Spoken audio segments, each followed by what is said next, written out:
The saloon doors swung open with such force they cracked against the walls, and Helena Sullivan stumbled into the dusty street of Holbrook, Arizona, with blood trickling from her split lip, and her dark hair hanging loose around her shoulders like a wild woman's.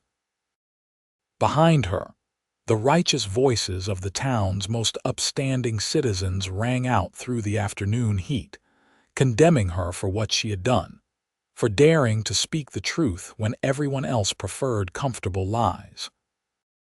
It was June of 1881, and the sun beat down mercilessly on the high desert town that sat along the little Colorado River. Helena had lived in Holbrook for 3 years, working as a seamstress in Mrs. Peterson's dress shop, keeping her head down and her hands busy. She had learned early that a woman alone in the West needed to be invisible, unremarkable, forgettable. But some things could not be ignored, no matter how much safer silence might be. The trouble had started that morning when Martha Chen came into the shop with bruises blooming purple and green across her delicate cheekbone.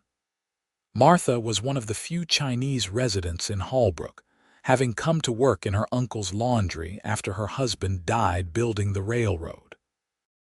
She was quiet, hardworking, and kind, and she had never caused trouble for anyone. But her neighbor, Duncan Ward, had decided that the small plot of land between their properties belonged to him, never mind that Martha's uncle had paid for it fair and square. When Martha refused to give it up, Duncan had made his displeasure known with his fists. Helena had seen the bruises and known immediately what they meant. She had asked Martha quietly if she was all right, and Martha had simply shaken her head, tears welling in her dark eyes. Helena's hands had stilled on the dress she was mending, and something hot and fierce had risen in her chest. She knew what it was like to be powerless, to be overlooked, to be considered less than worthy of basic human dignity. So when Duncan Ward himself had swaggered into the shop an hour later with his wife, acting as though nothing had happened, Helena had set down her needle and thread and walked right up to him. The shop had been full of women. All the town's finest ladies gathered for their weekly social hour, and Helena's voice had cut through their chatter like a knife through butter. "You should be ashamed of yourself, Duncan Ward," she had said, her voice steady despite the hammering of her heart. "Putting your hands on a defenseless woman because you want to steal what belongs to her. That is not the action of a man. That is the action of a coward and a bully." The silence that followed had been absolute. Duncan's face had turned crimson, then purple. His wife had gasped, "Mrs." Peterson had rushed forward, already apologizing, already trying to smooth things over. But Helena had stood her ground, even when Duncan had stepped close enough that she could smell the whiskey on his breath. "You dare speak to me that way," he had snarled. "You, a nobody, a spinster with no family and no prospects. You would take the word of a Chinese woman over mine." "I take the word of the truth over yours," Helena had replied. "And the truth is written all over Martha Chen's face in bruises you put there." That was when Duncan had struck her, his open palm catching her across the mouth hard enough to split her lip and send her stumbling backward. The women had screamed. Mrs. Peterson had ordered Duncan out, but the damage was done, and not just to Helena's face. Within the hour, every woman in that shop had gone to their husbands, and the men of Holbrook had made their decision. Duncan Ward was on the town council, a property owner, a man of standing. Helena Sullivan was nobody, and she had humiliated him in front of witnesses. They came for her at the boarding house where she rented a room. They did not hurt her further, but they made it clear she was no longer welcome in Holbrook. Mrs. Peterson would not keep her employed. The boarding house would not keep her as a tenant. She had 1 hour to gather her belongings and leave town, or they would see that she left with nothing at all. So here she stood in the street, a carpet bag in one hand and her sewing basket in the other, watching as the respectable people of Holbrook turned their backs on her. Martha Chen stood in the doorway of her uncle's laundry, tears streaming down her face, but she did not speak. Helena did not blame her.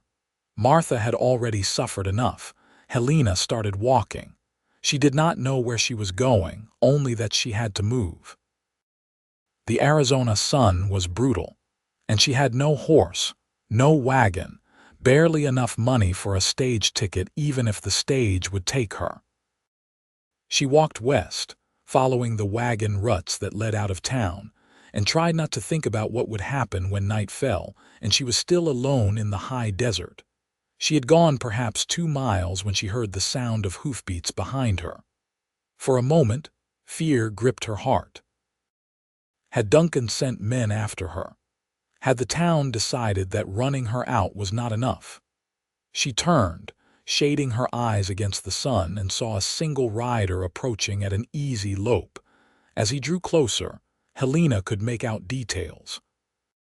He sat his horse like he had been born in the saddle, moving with the animal's rhythm as naturally as breathing.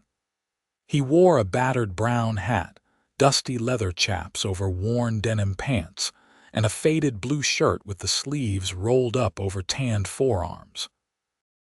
A revolver hung at his hip, and a bedroll was tied behind his saddle. He looked to be in his mid-20s, with several days' worth of stubble darkening his jaw and hair the color of oak wood curling at the nape of his neck. He reined in his horse a few feet from her, and Helena saw that his eyes were the pale blue-green of shallow water, startling in his sun-weathered face. He looked at her split lip, her disheveled appearance, the carpet bag and sewing basket, and something shifted in his expression. "Afternoon, miss," he said, his voice a low drawl that spoke of Texas or maybe Oklahoma. "You look like you could use some help." Helena lifted her chin, trying to muster some dignity despite everything. "I am managing, thank you. Managing to walk yourself to death in the desert, maybe." He tilted his head, studying her with an intensity that made her feel exposed. "I was in Holbrook not an hour ago, getting supplies. Heard some interesting talk about a woman who stood up to Duncan Ward. That would be you, I am guessing." Helena said nothing, waiting for the judgment, the disapproval. Instead, the cowboy swung down from his saddle with easy grace and pulled a canteen from where it hung on his saddle horn. He held it out to her. "Name's Vincent Garrett," he said. "And I think you are braver than most men I have known. That takes courage, standing up to a man like Ward when you have got nothing to protect you but your own conscience." Helena stared at him, something tight and painful loosening in her chest. She had expected scorn, expected to be alone in this. Instead, here was a stranger offering her water and calling her brave. Her hand shook slightly as she reached for the canteen, and she had to blink hard against the sudden sting of tears. "Helena Sullivan," she managed, unscrewing the cap and taking a careful sip. The water was warm but tasted better than anything she had ever drunk. "Thank you." "Where are you headed?" Vincent asked, taking the canteen back when she offered it and hanging it back on his saddle. "I do not know," Helena admitted. "There seemed little point in lying. Away from Holbrook, somewhere I can find work, I suppose. You have any family, friends in other towns?" She shook her head. "I came to Holbrook from Kansas 3 years ago. My parents are dead, I have no siblings. I thought I could make a life here, but I suppose I was wrong." Vincent was quiet for a moment, his hand resting on his horse's neck. The animal was a sturdy bay gelding with intelligent eyes and a calm temperament. Finally, Vincent said, "I've got a ranch about 15 miles north of here, up in the high country where the grazing is better. It is not much, just me and a couple of hands, but we manage. I could use someone who can cook and mend and keep the place from falling apart while we are out working the cattle. The pay would not be much, but you would have a roof over your head and food in your belly, and nobody would bother you." Helena looked at him sharply, searching his face for any hint of impropriety, any suggestion that his offer came with expectations she could not meet. But Vincent met her gaze steadily, and she saw nothing there but honest concern and a kind of matter-of-fact practicality. "Why would you help me?"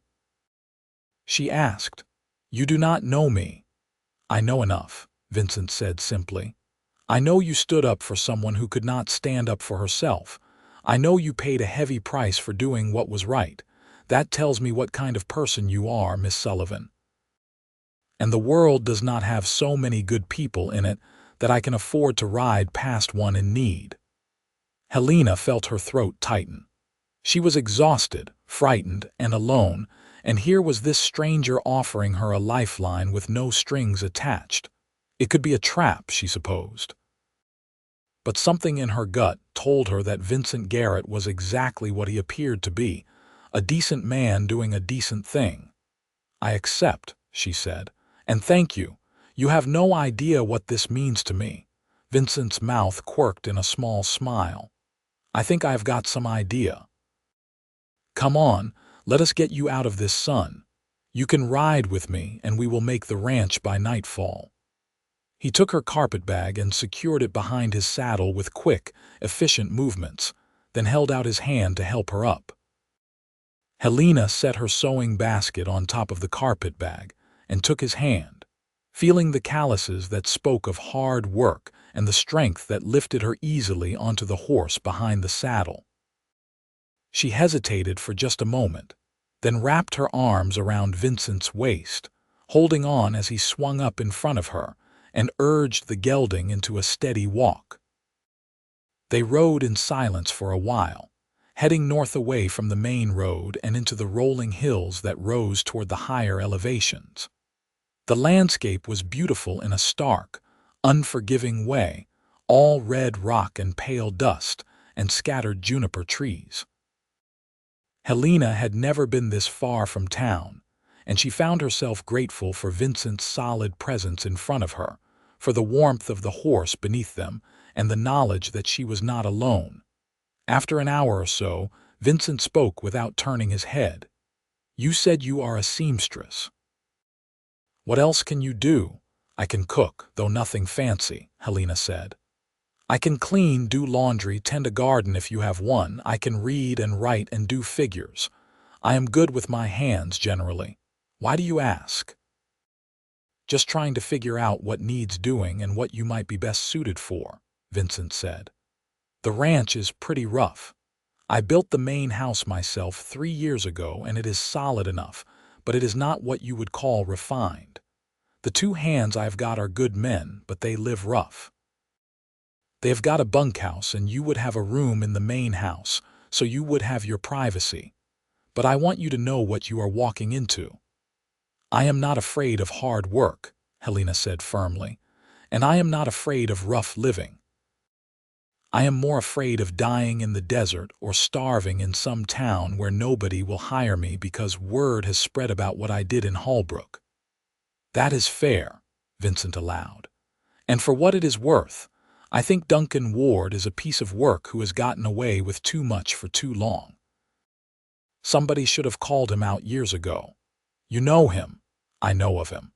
I do not spend much time in Holbrook, but I hear things. He is the kind of man who thinks money and connections give him the right to do whatever he pleases. Men like that make me angry." There was something in Vincent's tone that spoke of personal experience, of old wounds not quite healed.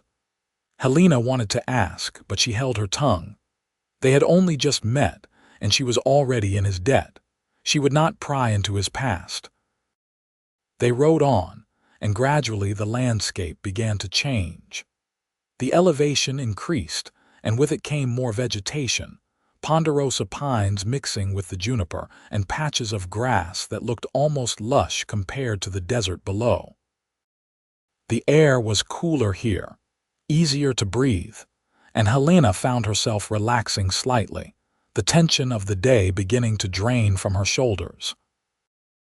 As the sun started to sink toward the western horizon, painting the sky in shades of orange and gold, they crested a rise, and Helena saw the ranch spread out below them.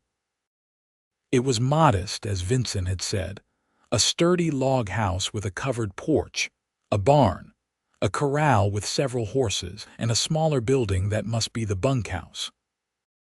There was a garden plot near the house, though it looked somewhat neglected, and a chicken coop with a few birds scratching in the dirt. "Welcome to the Garrett Ranch," Vincent said, and there was a note of pride in his voice despite the self-deprecating words. "It is not much, but it is mine. Built it with my own 2 hands after I saved up enough money working other people's ranches." "It looks wonderful," Helena said honestly. After the chaos and rejection of the day, the little ranch looked like a haven, a place of safety and peace. "How much land do you have?" "About 300 acres of decent grazing, plus another 200 that is mostly rocks and trees but good for hunting," Vincent said. "I've got about 150 head of cattle, mostly Herefords, and a dozen horses. It is enough to make a living if we work hard and the weather cooperates." He guided the gelding down the slope and into the yard, where 2 men emerged from the barn to see who was arriving. Both were lean and weathered, with the look of men who spent their lives outdoors. One was older, perhaps 40, with graying hair and a neatly trimmed beard. The other was younger, maybe 20, with a shock of red hair and a face full of freckles. "Hank, Tom, this is Miss Helena Sullivan," Vincent said as he dismounted and then helped Helena down. "She is going to be staying on and helping around the place. Miss Sullivan, this is Hank Morrison and Tom Fletcher. They have been with me since I started this operation." Hank nodded respectfully, his eyes taking in Helena's split lip and disheveled appearance but his expression remaining neutral. "Madam," Tom grinned, showing a gap between his front teeth. "Pleased to meet you, Miss Sullivan. It will be nice to have someone around who can cook something besides beans and burnt bacon." "Hey now," Hank protested mildly. "My bacon is not that bad." "It is pretty bad," Vincent said with a grin. He turned to Helena. "Let me show you the house and get you settled. Hank, Tom, can you see to my horse? I will be out later to help with evening chores." "Sure thing, boss," Hank said, taking the gelding's reins. His eyes flicked to Helena again, curiosity and something like approval in his gaze. "Welcome to the ranch, Miss Sullivan." Vincent led Helena up the porch steps and into the house. The interior was dim and cool, a relief after the heat of the day. The main room served as both kitchen and living area, with a large stone fireplace, a rough-hewn table with 4 chairs, and a cast-iron stove for cooking. There were 2 doors leading off the main room, both closed. "That one is my room," Vincent said, pointing to the door on the left. "This one will be yours." He opened the door on the right, revealing a small but clean room with a narrow bed, a chest of drawers, a washstand with a basin and pitcher, and a single window that looked out over the garden and the hills beyond. "It is not fancy, but the roof does not leak and the bed is comfortable. I will bring in your things." Helena stepped into the room, setting her sewing basket on the chest of drawers.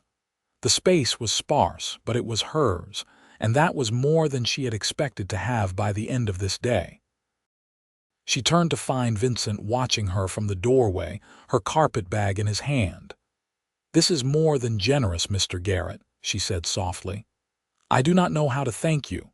"Vincent," he said, setting the carpet bag on the bed, "no need for formality out here.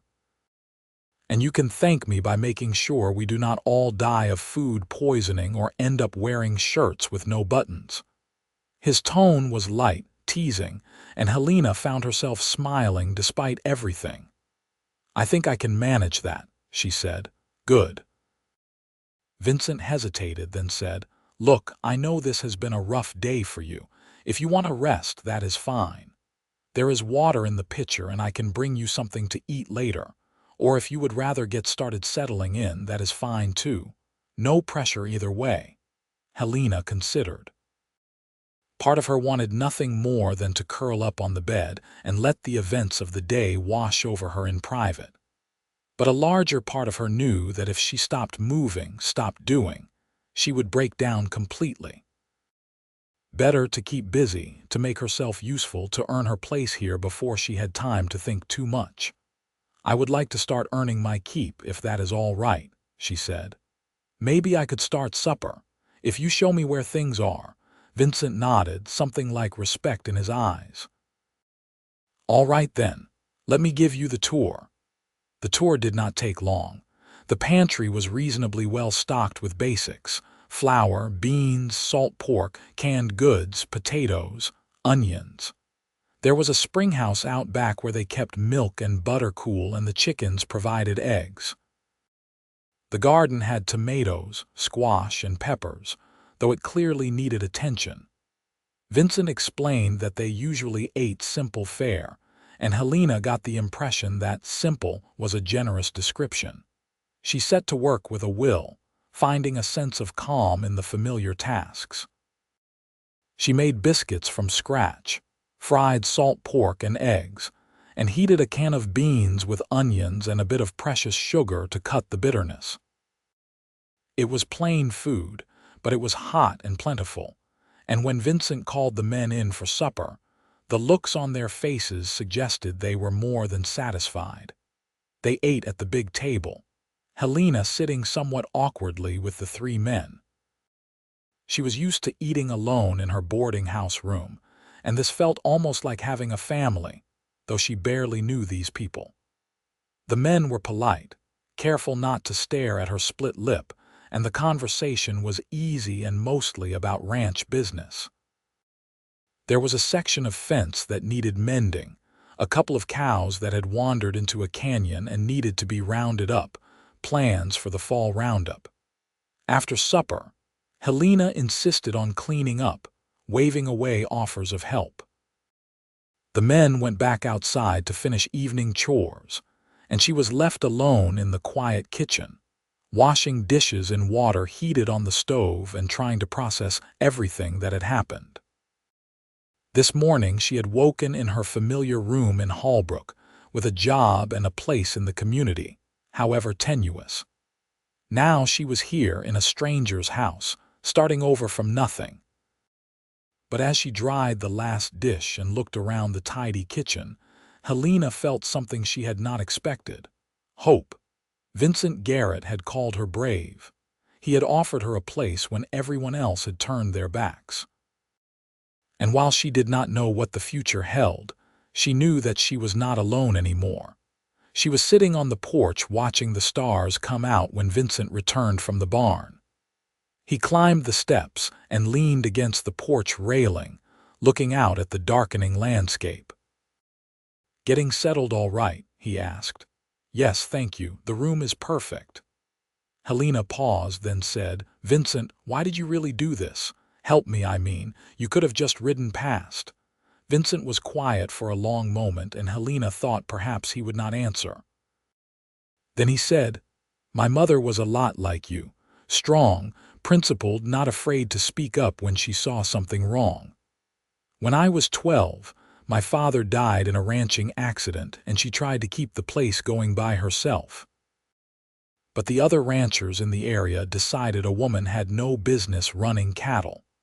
They made things difficult for her, cut her out of deals, let their stock drift onto our land, and then accused her of stealing.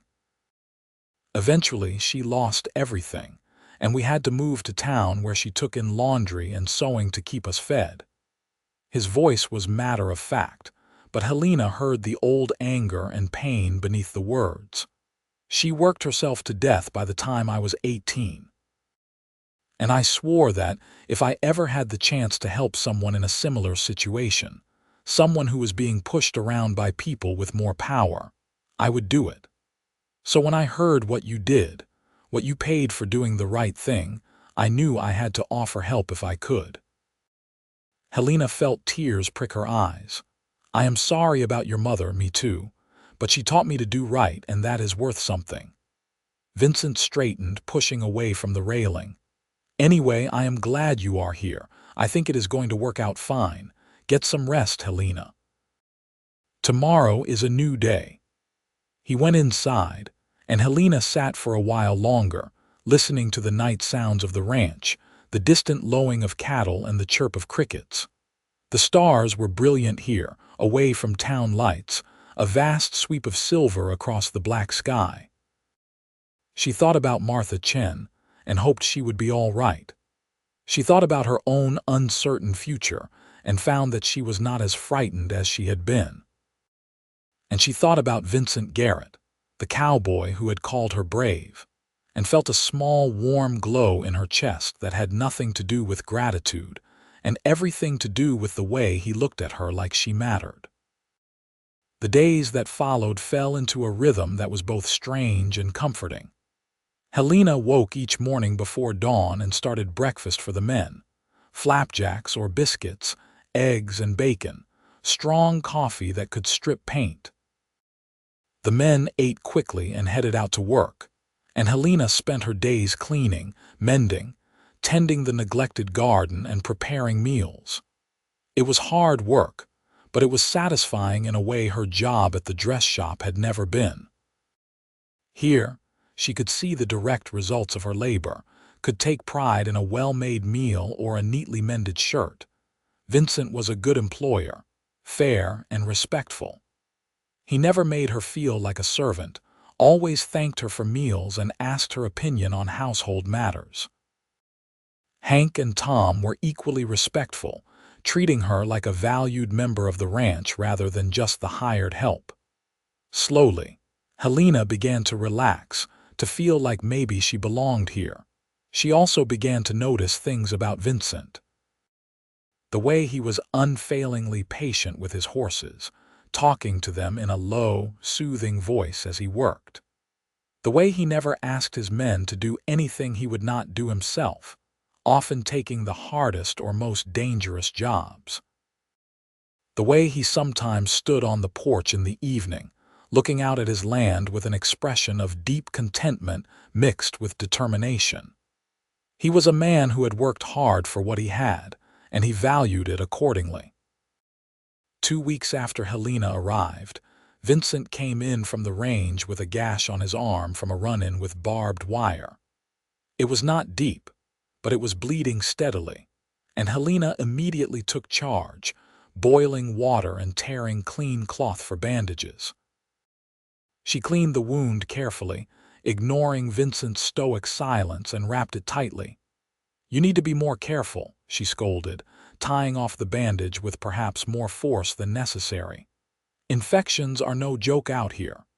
"Yes, madam," Vincent said, a hint of amusement in his voice. "I will try to remember that." Helena looked up and found him watching her with an expression she could not quite read. Their faces were close, her hand still on his arm, and for a moment the air between them seemed charged with something electric. Then Helena pulled back, flustered, and busied herself putting away the medical supplies. "Thank you," Vincent said softly, "for taking care of me." "It is part of my job," Helena said, not looking at him. "Is it?" She did look at him then and saw something in his eyes that made her heart skip. But before she could respond, Tom called from outside that one of the cows was having trouble calving, and Vincent was gone, leaving Helena alone with her racing thoughts. That night, lying in her narrow bed, Helena admitted to herself what she had been trying to deny for days. She was developing feelings for Vincent Garrett. It was foolish, she told herself. She had only known him for 2 weeks. He was her employer, had given her a job out of pity and principle. There was no reason to think he saw her as anything other than a charitable case. But her heart did not seem to care about logic. It remembered the way he had called her brave, the way he looked at her sometimes like she was something precious, the way his hands had been gentle when he helped her onto his horse that first day. She resolved to push the feelings down, to focus on work and earning her keep. But it was harder than she expected, especially as the summer days stretched on, and she spent more time in Vincent's company. He started coming in for lunch instead of eating with the men in the bunkhouse, and they fell into easy conversation about everything and nothing. Helena found herself laughing more than she had in years, found herself looking forward to these midday interludes with an intensity that both thrilled and frightened her. One afternoon in early August, Vincent came in to find Helena kneading bread dough with fierce concentration, her hair escaping its pins and flour dusting her nose. He leaned against the door frame, watching her with a smile. "You look like you are trying to murder that dough," he observed. Helena looked up, startled, and laughed. "I suppose I am taking out my frustrations on it. The garden is being stubborn and I am losing the battle with the squash bugs. Want some help? I am pretty good at squashing bugs. I thought you had fences to mend. The fences can wait. Come on, show me these invaders." They spent the next hour in the garden, picking bugs off the squash plants and arguing good-naturedly about the best way to deal with them. It was hot work, and they were both sweaty and dirty by the time they finished. Helena straightened, pushing hair out of her eyes and leaving a streak of dirt across her cheek. Vincent reached out without thinking and wiped the dirt away with his thumb, the gesture achingly tender. "You have got something right there." Helena froze, acutely aware of his touch, of how close he was standing. Vincent seemed to realize what he was doing and dropped his hand, but he did not step back. They stood there in the summer heat, surrounded by the smell of tomato plants and warm earth, and Helena saw her own tangled feelings reflected in Vincent's eyes. "Helena," he said, his voice rough, "I need to tell you something." "What?" The word came out barely above a whisper. "I did not bring you here just because of my mother or because I thought you needed help. I mean, those things are true, but they are not the whole truth." He took a breath, his eyes never leaving hers. "When I saw you in that street, so brave and so alone, something in me just knew. Knew that you were someone special, someone I wanted to know better. And every day since you have been here, that feeling has just gotten stronger. I know it is probably not appropriate, you working for me and all, but I have got to be honest. I care about you, Helena. More than I should, probably." Helena's heart was pounding so hard she thought it might burst from her chest. "You care about me." "I do. I know I have got no right, and if you want me to keep my distance, I will. But I could not go on pretending I do not feel what I feel." Helena thought about all the reasons this was complicated, all the ways it could go wrong.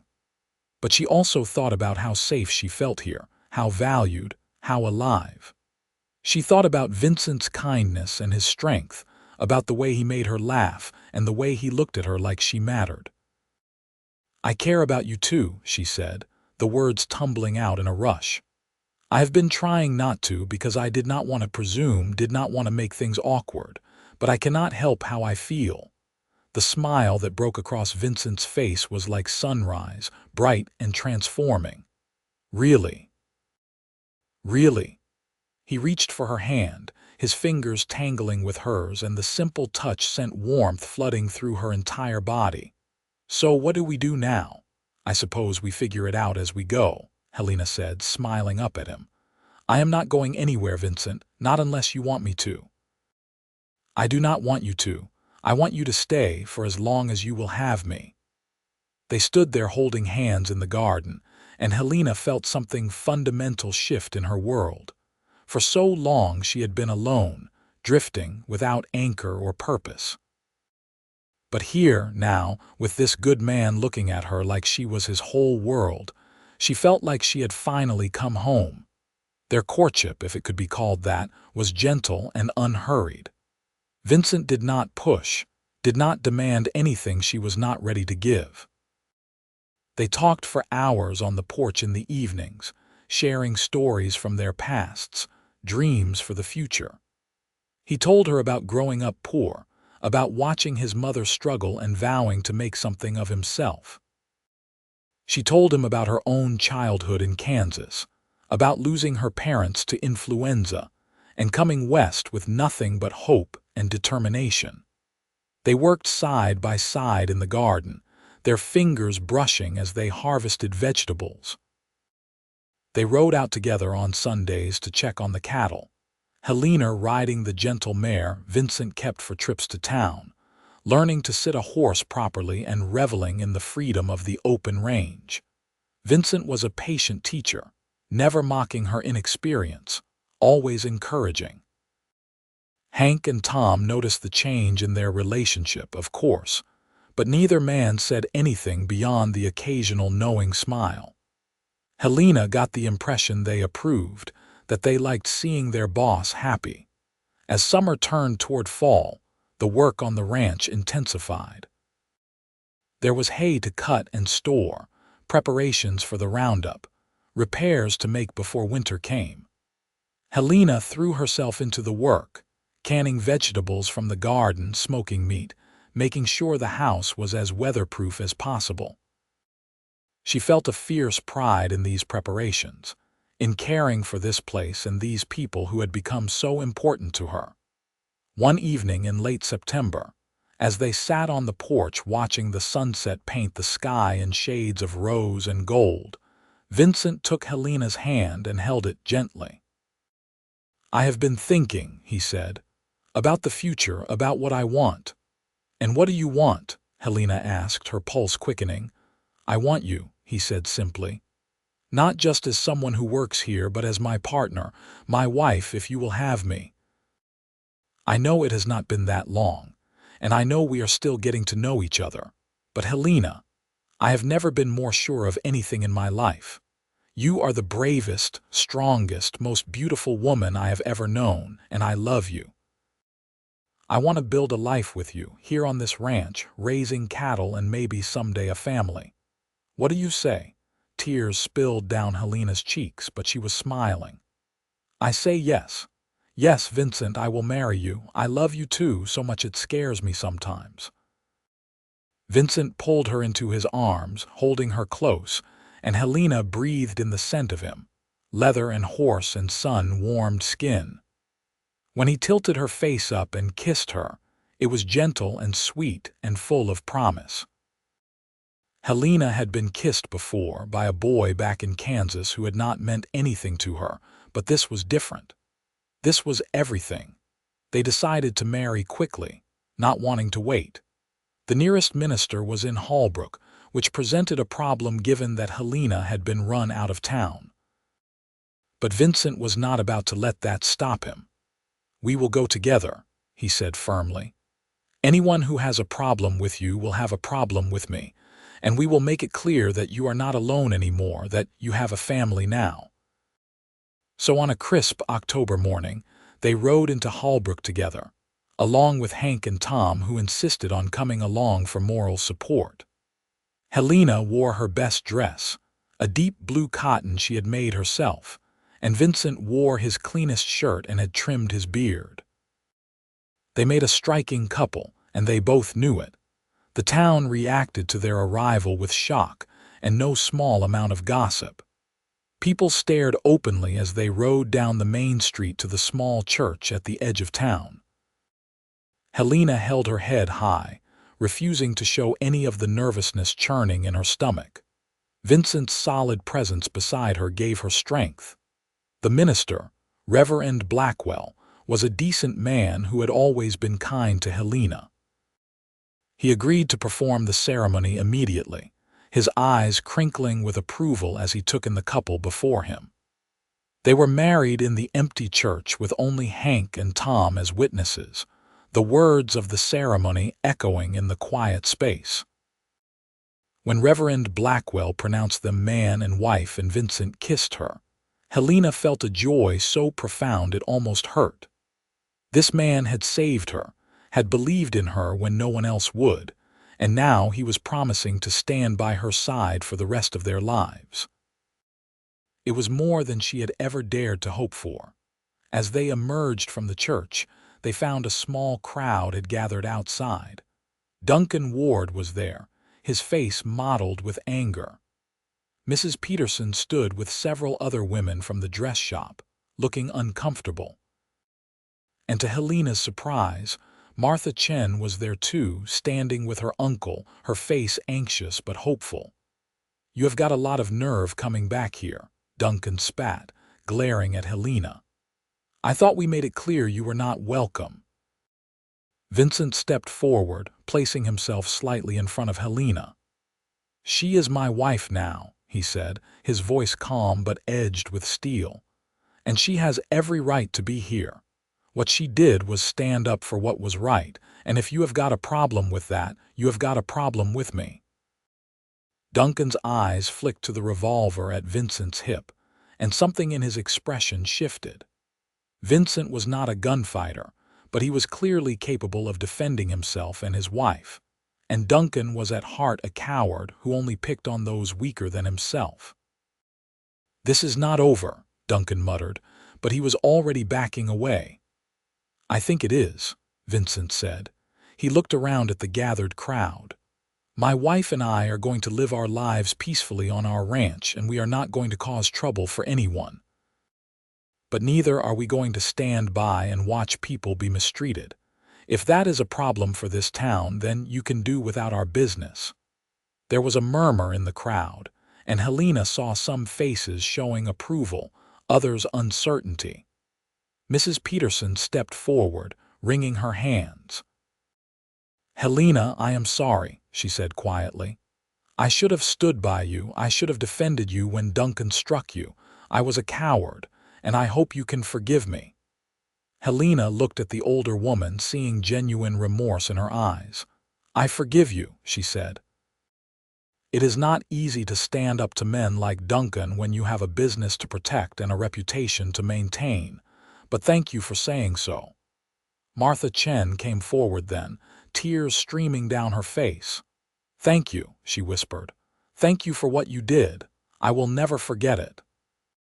Helena embraced her impulsively, feeling the other woman's thin frame shaking with emotion. "Take care of yourself, Martha. You deserve to be safe and happy."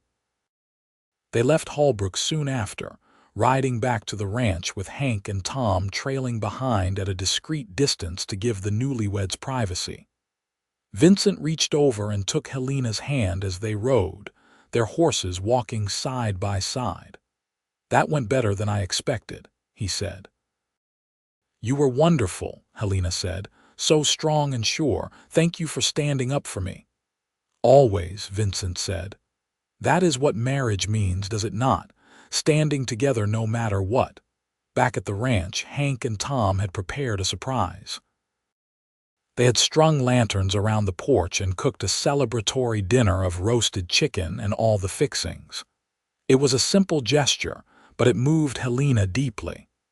These men had become her family, and this place had become her home. That night, in the room that was now theirs, Vincent held Helena close and whispered words of love and promise. They came together with tenderness and passion, and Helena marveled at how right it felt, how complete she felt in his arms. This was what she had been searching for all along without knowing it. Not just safety or security, but true partnership, deep love, a place where she belonged utterly. The fall roundup came and went, a week of exhausting work that saw the entire ranch focused on gathering the cattle, separating those to be sold, branding the new calves. Helena worked alongside the men, cooking meals in the dawn darkness and the dusk light, mending gear, tending to minor injuries. Vincent had hired 2 extra hands for the roundup, and Helena found satisfaction in feeding them all, in being part of this essential work. When the cattle were driven to market in Holbrook, Vincent brought back supplies and a surprise: bolts of fabric, needles, thread, and a treadle sewing machine. "I thought maybe you could start taking in sewing work," he explained, looking almost shy. "I know you miss it, and there are plenty of ranchers around here whose wives would pay good money for dressmaking and mending. It could be a nice extra income, and it would give you something that is yours." Helena threw her arms around him, overwhelmed by his thoughtfulness. "You are the best husband a woman could ask for." "I just want you to be happy," Vincent said, holding her tight. "You gave up so much when you left Holbrook. I want you to have things that bring you joy." So Helena set up the sewing machine in a corner of the main room and began taking in work. Word spread quickly that there was a skilled seamstress at the Garrett ranch, and soon she had a steady stream of customers, ranch wives who made the trip to bring her fabric and patterns and share gossip and companionship.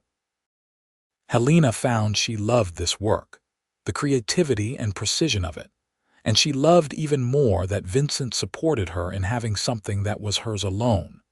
Winter came hard that year, with heavy snows that piled high around the ranch buildings and temperatures that plunged below zero. The men worked brutal hours keeping the cattle fed and safe, breaking ice on water troughs, hauling hay. Helena kept the house warm and the meals coming, and on the worst nights when the wind howled like a living thing, she lay awake worrying until she heard Vincent's boots on the porch and knew he was safe. On Christmas Eve, they all gathered in the main house, even Hank and Tom, and shared a feast Helena had been preparing for days. Roasted venison, potatoes, carrots, bread, and a dried apple pie that made everyone groan with pleasure. They sang songs around the fire, and Vincent produced a harmonica Helena had not known he owned and played carols while the others sang. It was the best Christmas Helena had ever had, full of warmth and laughter and love. Later, alone in their room, Vincent gave her his gift, a delicate gold locket on a fine chain. Inside was a tiny photograph of the two of them, taken on their wedding day by a photographer in Holbrook. "So you will always carry us close to your heart," he said, fastening it around her neck. Helena gave him her gift in return, a heavy wool coat she had sewn herself in secret, lined with flannel and fitted perfectly to his frame. "So you will be warm when you are out working," she said. "I cannot stand worrying about you freezing." Vincent pulled her into his arms, and they held each other close, listening to the wind outside and feeling grateful for the warmth they had found together. Spring came eventually, as it always does, melting the snow and turning the world green and gold again. With the thaw came new calves, new work, and new hope. And with April came the discovery that Helena was pregnant. She had suspected for a few weeks, had noticed the changes in her body and the way certain smells made her stomach turn. But she waited until she was sure before telling Vincent, nervous despite herself. They had talked about children, had both said they wanted a family, but wanting and having were different things. She told him one evening after supper when they were sitting on the porch watching the last light fade from the sky. "Vincent, I have something to tell you." He looked at her, immediately attentive. "What is it? Are you all right?" "I am fine.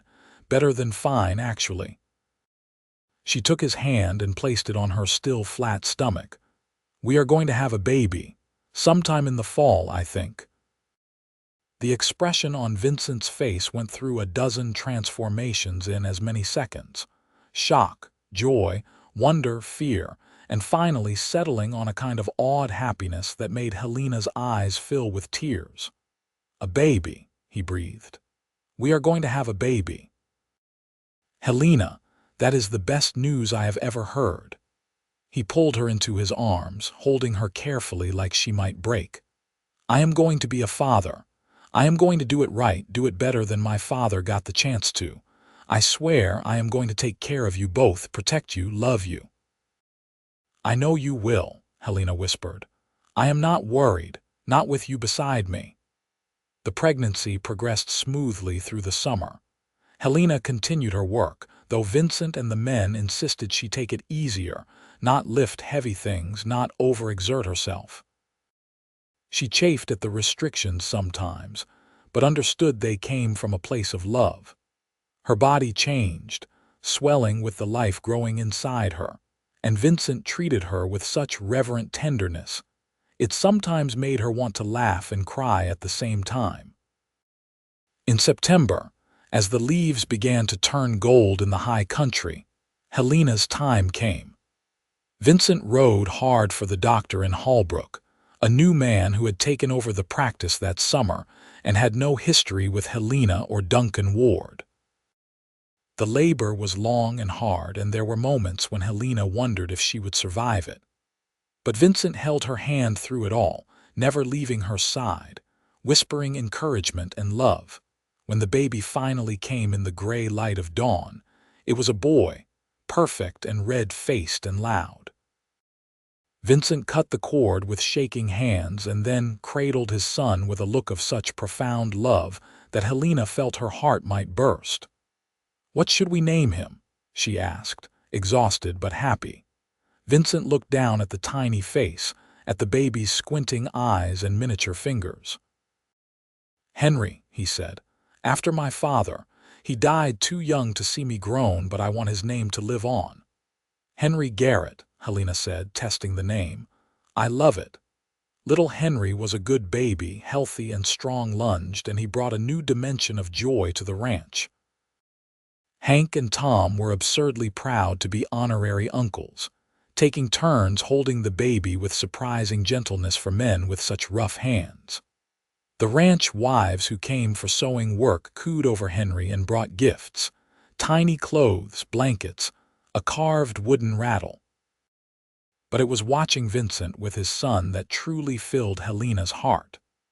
He was a devoted father, always making time to hold Henry, to sing to him in his rumbling voice, to simply sit and marvel at the tiny miracle they had created. On the nights when Henry woke crying, Vincent was there instantly, insisting Helena rest while he walked the floor with the baby, soothing him back to sleep. As the months turned into years, the ranch prospered. Vincent's hard work and good management paid off in healthy cattle and a growing herd.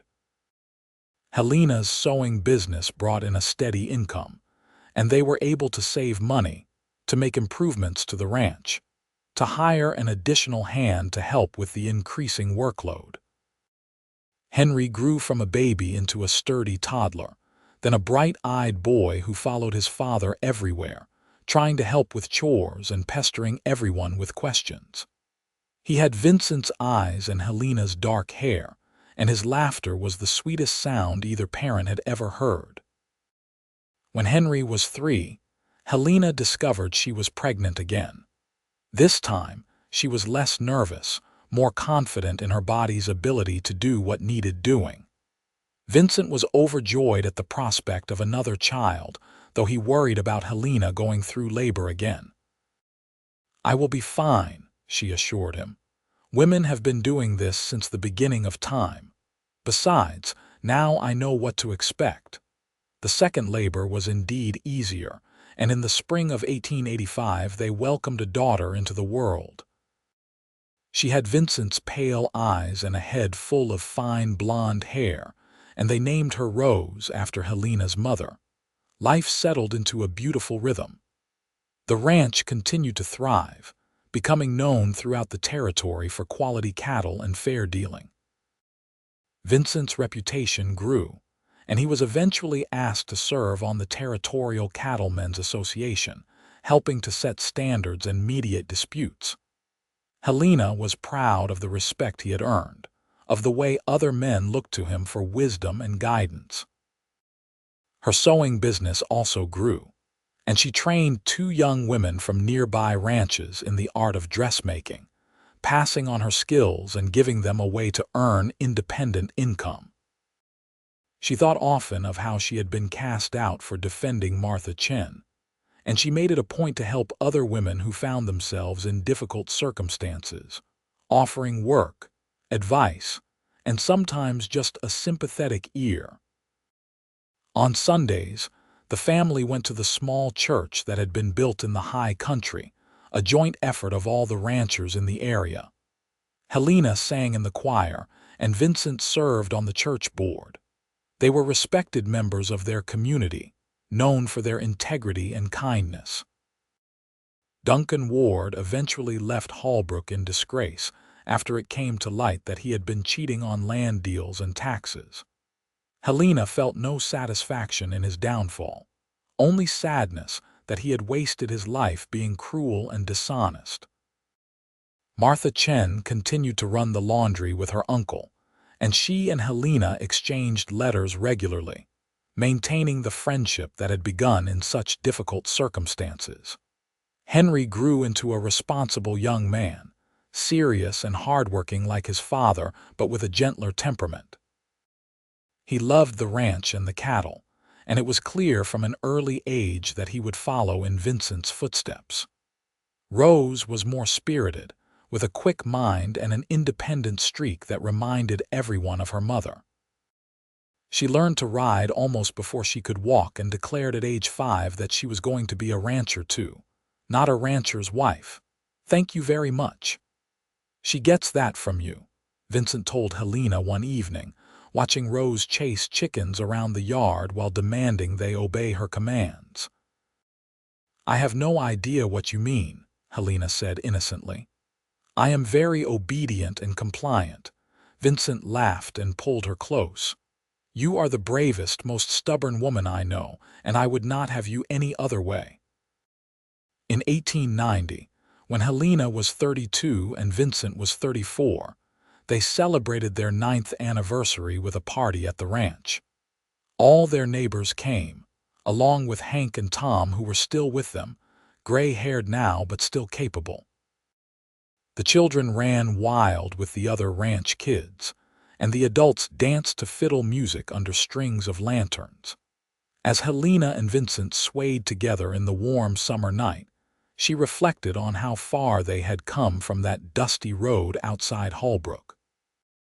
She had been alone and desperate, and he had been a stranger with a kind heart.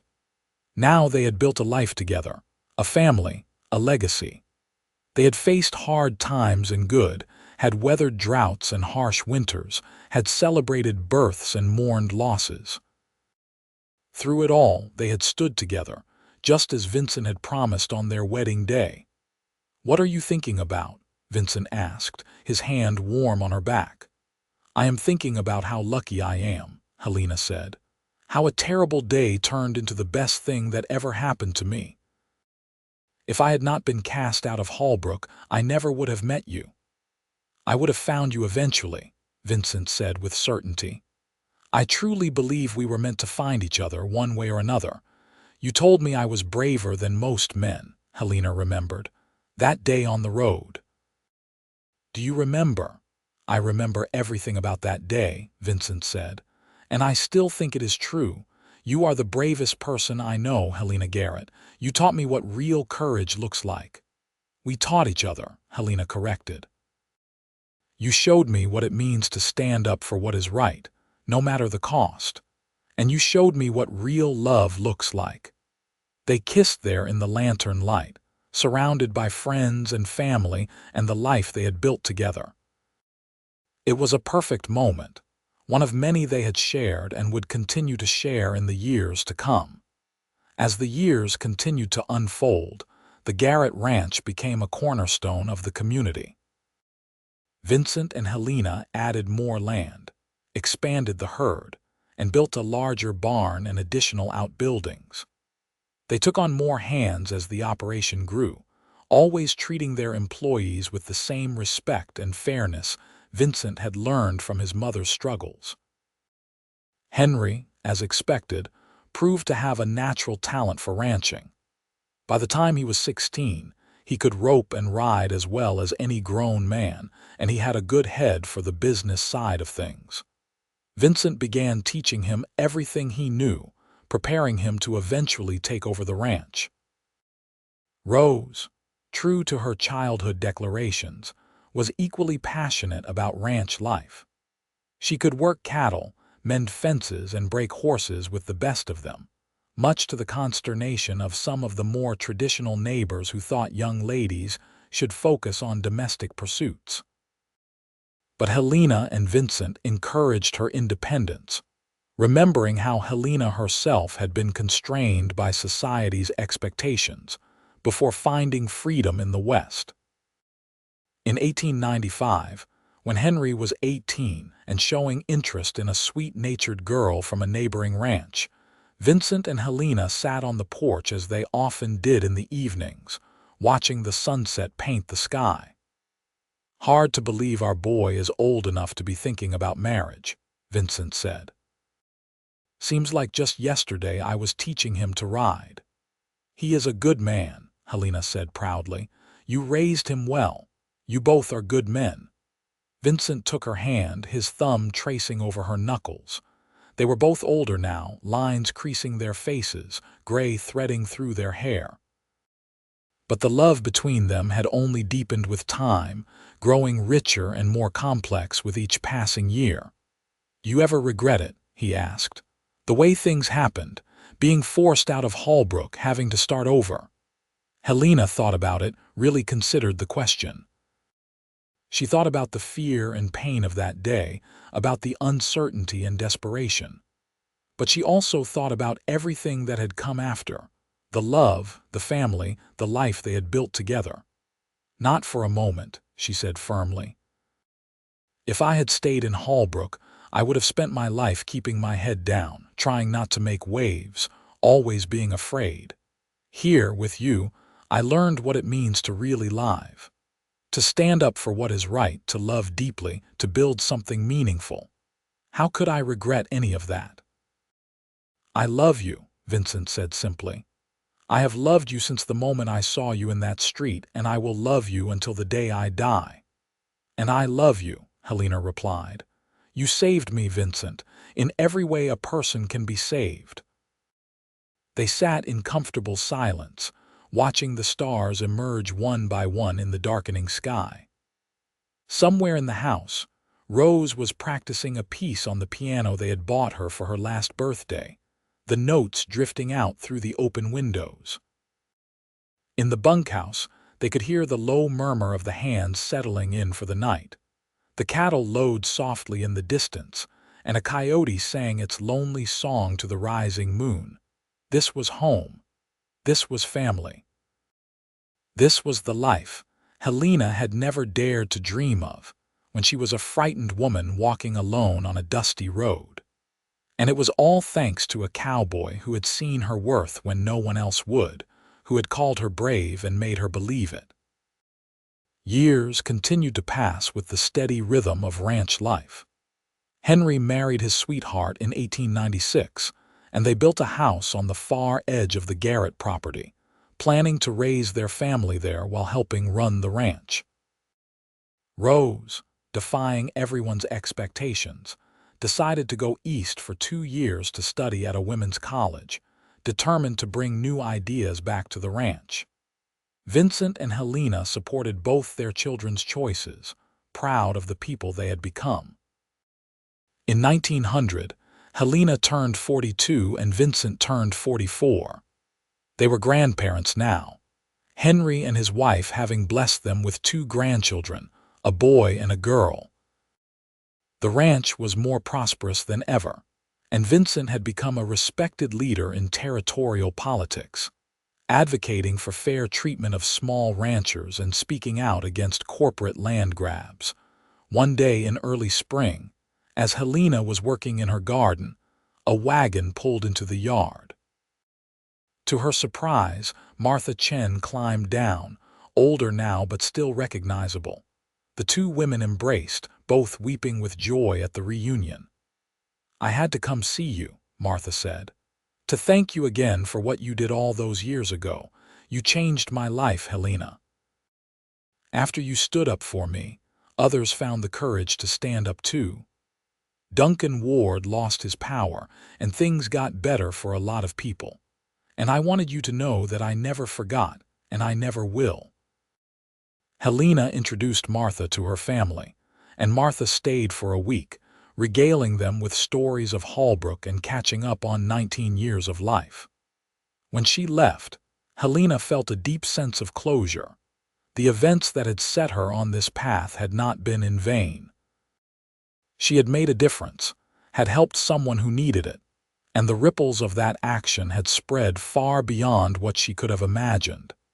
As Helena and Vincent entered their 50s, they began to slow down, letting Henry take on more of the day-to-day ranch operations. They still worked, still contributed, but they also took time to simply enjoy each other and the life they had built. They took trips to the high country, camping under the stars like newlyweds. They attended dances and social gatherings in the growing town that had sprung up near the ranch. They spent long evenings reading together, discussing books and ideas and dreams. Rose returned from college in 1902 with a head full of new ideas about cattle breeding and range management. She applied her education to the ranch, implementing innovative techniques that increased productivity and sustainability. She also started a small school for ranch children in the area, teaching them not just reading and writing but also practical skills and critical thinking. Helena and Vincent watched her with pride, amazed at the strong, capable woman their daughter had become. In 1905, they celebrated their 24th anniversary with a quiet dinner, just the two of them.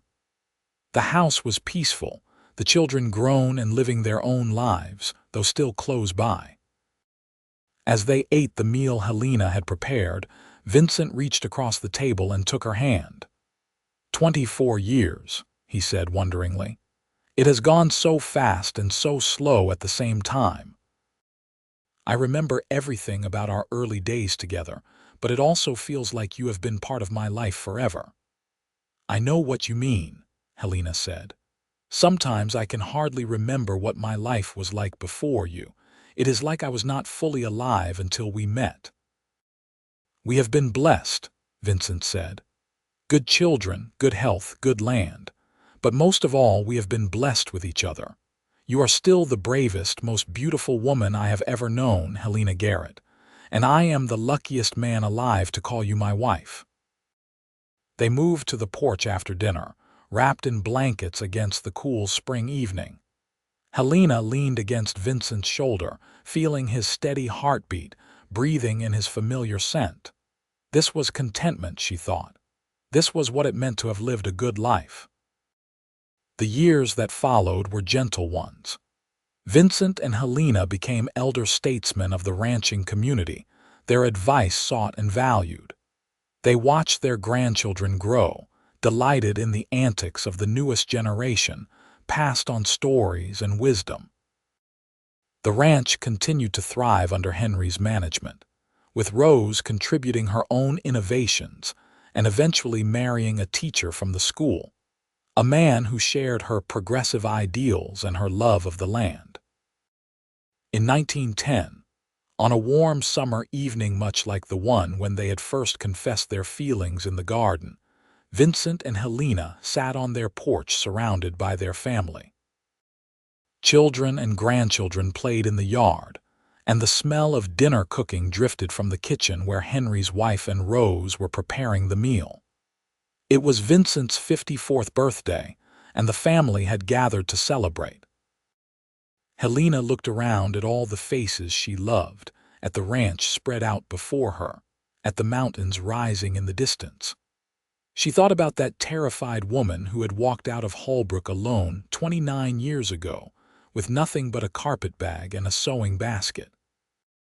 She thought about the cowboy who had ridden up and offered her water, called her brave, changed her entire life. "What are you thinking about?" Vincent asked softly, his hand finding hers as it always did. "I am thinking about how perfect this is," Helena said. "How blessed we are. How grateful I am for every moment of the life we have built together. Even the hard parts," Vincent teased gently.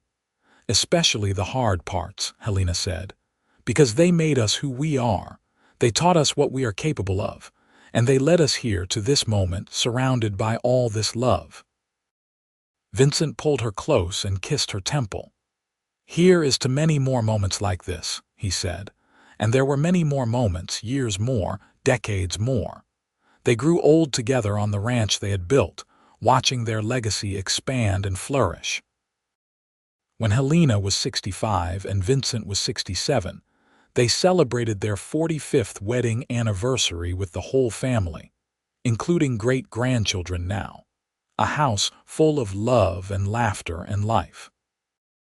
They still sat on the porch in the evenings when weather allowed, still held hands and talked about everything and nothing. Vincent's hair was white now, his face deeply lined, but his eyes were still that startling pale blue-green, and they still looked at Helena with the same love and admiration they had shown that first day on the dusty road. Helena's hair was silver, her hands showing the marks of a lifetime of work, but she still moved with purpose and grace. She still took in sewing sometimes, though more for the pleasure of it than the need. And she still remembered with crystal clarity the day her life had changed forever, the day she had been cast out for doing what was right, and a cowboy had told her she was braver than most men. As they entered their 70s, they slowed further, content to let the younger generations carry on the work they had started. They spent their days in simple pleasures, reading, gardening, visiting with family and old friends. Hank had passed away years before, but Tom still lived in a small house on the property, grizzled and stooped with age but still sharp-minded and full of stories. One evening, in late autumn of 1926, Helena and Vincent sat wrapped in blankets on their porch, watching the sunset. The air was crisp with the promise of winter, and the mountains were dusted with the first snow of the season. They had been married for 45 years, and Helena was 68, Vincent 70. "You remember what you said to me that first day?" Helena asked, though she knew he did. They had told the story countless times to children and grandchildren, to friends and neighbors, but she never tired of hearing it, of remembering. "I said you were braver than most men," Vincent replied, his voice still strong despite his years. "And you were. You are. You faced down fear and injustice with nothing but your own courage, and you never flinched." "I was terrified," Helena admitted. "I thought my life was over. I had no idea it was just beginning." "Our lives began the moment we met," Vincent said. "Everything before was just preparation, just getting us ready for each other." They sat in comfortable silence, watching the stars emerge. Inside the house, they could hear Rose and her family preparing dinner, the sounds of domesticity and love. Tomorrow, Henry and his family would arrive for the week, and the house would be full again with the noise and chaos of family life. But tonight, it was just the two of them, the way it had been so many evenings over the years. "I want you to know something," Helena said softly. "In case I never get another chance to say it. You gave me everything, Vincent. Not just a home and security, though you gave me those too. You gave me purpose, dignity, love. You made me believe I was worthy of good things, capable of great things. You saved my life in every way that matters." "You saved mine too," Vincent said, his voice rough with emotion. "I was just a lonely cowboy working to build something, not even sure why except that I felt like I owed it to my mother's memory. But when I found you, I finally understood what I was building toward. I was building a home, a life, a family, and you gave me all of that and more." They held each other close, two old people who had lived a full and beautiful life together, who had weathered every storm side by side, who had created something meaningful and lasting. Their love story had begun with an act of courage and a moment of kindness, and it had grown into something neither of them could have imagined that day on the dusty road outside Holbrook. The years continued, gentle and sweet. They celebrated their 50th anniversary in 1931 with a huge party at the ranch, attended by what seemed like half of Arizona. Their children, grandchildren, and great-grandchildren surrounded them, 3 generations of Garretts who owed their existence to a chance meeting and a cowboy's kind heart. Helena and Vincent lived to see the ranch continue to prosper, to see their legacy secure. They lived to see Rose become a respected educator and rancher, Henry become a leader in the Cattlemen's Association, just like his father. They lived to see the Wild West they had known transform into something more settled and civilized, though the spirit of the frontier remained in the land and the people. And when their time finally came, years later, they went peacefully, first Vincent in his sleep at the age of 82, and then Helena just 6 months later at 80, unable to imagine life without her partner of 57 years. They were buried side by side on a hill overlooking the ranch, under the wide Arizona sky they had loved so much. Their gravestone was simple, bearing their names and dates and a single line that Helena had requested. She was brave. He was kind. Together they built a legacy of love. And indeed they had. The Garrett Ranch continued for generations, passed down through the family, a testament to hard work, integrity, and love. The story of how it all began, of a woman cast out for defending another and a cowboy who saw her true worth, became family legend, told and retold to each new generation.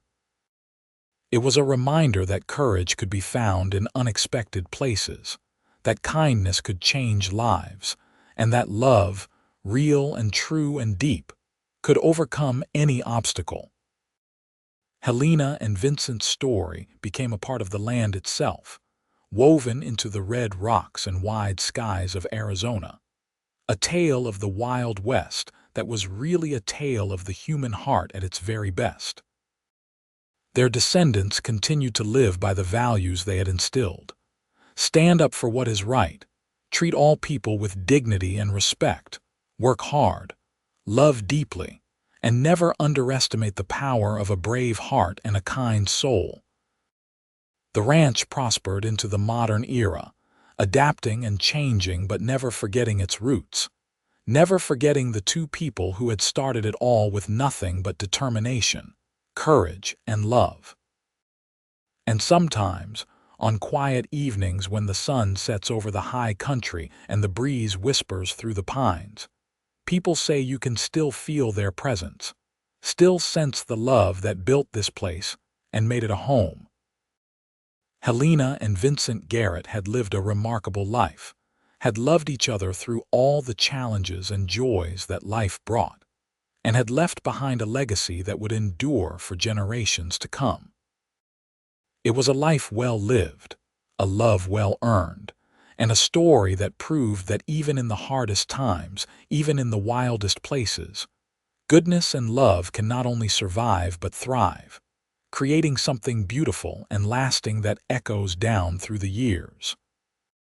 Their story was proof that one act of courage, one moment of kindness, could change everything, could create ripples that spread far beyond anything imaginable, touching lives and hearts for generations to come. And in the end, that was the greatest legacy of all, not the land or the cattle or the wealth they had built, but the love they had shared and the example they had set.